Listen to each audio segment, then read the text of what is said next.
Hey guys, Peter here from EV Parts Guy on one of our how-tos. How do you jumpstart a Tesla? Hang on. Why would you jumpstart a Tesla is a good question.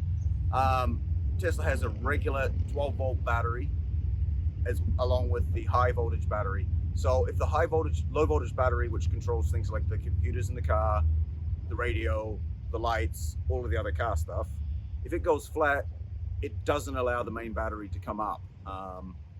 For the safety. It basically needs to do safety checks and open the contactors. So once it does that, it starts the DC-DC like an alternator, charging the battery. So how this works is if you come in here on the 2012 through 2016, the nose cone, you can get in with a credit card here and get underneath the unit here and pop the nose cone out. So it'll just hang there on these, and you have a high voltage, a 12 volt positive port and a 12 volt negative where we can get to. So we'll show you putting the jumper box on.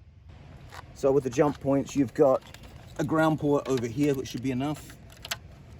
And you've got the positive here that we're connecting to. Now your car should power up and you're good to go. You can get in, the car will charge the battery itself. Okay, good news, now you have your Tesla up and running. You got the nose cone off, it's real easy to put this guy back in. So you see the clips here, you just line it back up. And just with the palm of your hand, give it a little tap, and we're back in business.